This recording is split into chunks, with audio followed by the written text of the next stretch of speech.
De slimme stad bestaat niet. Elke stad heeft zijn eigen uitdagingen die die wil aanpakken, zijn eigen toekomstvisie. Maar de slimme stad in de toekomst is wel een stad waarbij ik me veilig voel, die heel leefbaar is, die heel groen is, waar ik geen uren loop te zoeken achter een parkeerplaats. Dus we kunnen nog heel veel doorbraken eigenlijk verwezenlijken. Ik denk dat het belangrijk is dat operatoren ervoor zorgen dat de basisinfrastructuur aanwezig is, dat die performant is, dat die opengesteld wordt en dat ook de data die gegenereerd wordt, dat die aanspreekbaar is voor een hele rijkdom aan toepassingen.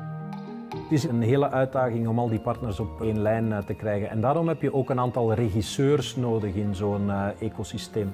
De overheid kan daar een rol in spelen, maar ik denk ook een operator heeft daar een rol in te vervullen om een heel aantal partners eigenlijk rond zich te verzamelen en ervoor te zorgen dat wij samen die stad slimmer gaan maken.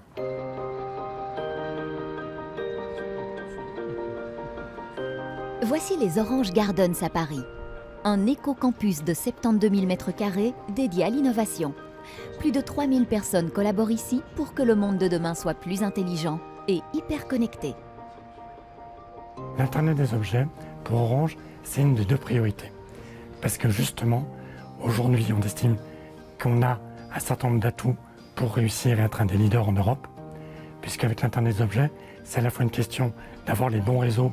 Et Orange a toujours été numéro 1 ou 2 en termes de réseau de télécommunications. On développe d'ailleurs des réseaux spécifiques pour l'Internet des objets.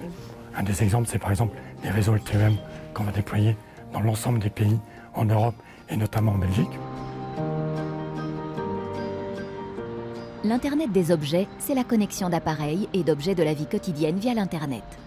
Une plante, un lampadaire, tout est connecté dans les Orange Gardens. Dans les années à venir, l'IoT nous facilitera donc la vie et la rendra plus confortable. Je komt bijvoorbeeld een kledingwinkel binnen en in plaats van in de rekken gaan te kijken of dat je iets vindt dat bij je past, is het eigenlijk het kledingstuk zelf dat jou roept op het moment dat je de winkel binnenkomt. Want uiteindelijk, heel veel is er al geweten over welk soort kleding jij verkiest. Dus als je met die data die men al heeft van jou ervoor zorgt dat enkel maar die kledingstukken die bij jouw smaak passen, jou bij wijze van spreken roepen en naar het rek lokken.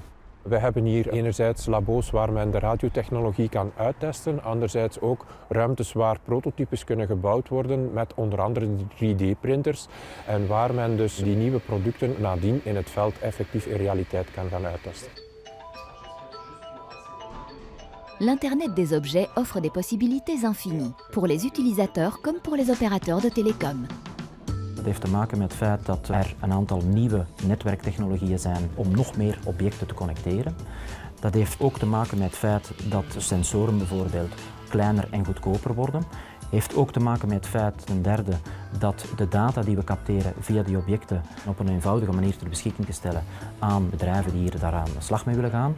Dat zijn bij mij de 3 voornaamste zaken die maken dat ik denk dat we nu in die versnellingsfase terechtgekomen zijn. Aujourd'hui, Orange, on gère déjà plus de 14 millions d'objets en Europe. On a déjà des solutions qui permettent de gérer l'ensemble de ces données, les collecter, les stocker, les sécuriser, qui est une offre qui s'appelle DataVenue, qui également est largement déployée. Et là, on parle de gérer plusieurs dizaines de millions d'informations par minute. On s'attend à ce que dans un avenir très proche, l'Internet des objets améliorera les processus de production et pourra offrir des solutions à des problèmes dans les domaines de l'énergie et de l'environnement, de la criminalité, des soins de santé et de l'éducation. Waar we over 10 jaar gaan staan is moeilijk te voorspellen. Er is al heel veel rondom ons geconnecteerd zonder dat we het goed beseffen. Daarom denk ik ook dat we de komende 2-3 jaar al tal van nieuwe toepassingen gaan zien.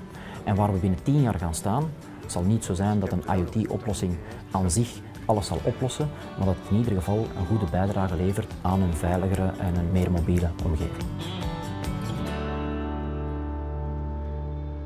Envie de savoir ce que l'IoT peut signifier pour votre entreprise ou prêt à faire vos premiers pas dans l'IoT? Nous serons ravis de vous aider. Envoyez-nous un mail à l'adresse mobileiot@orange.be. Un de nos experts vous contactera.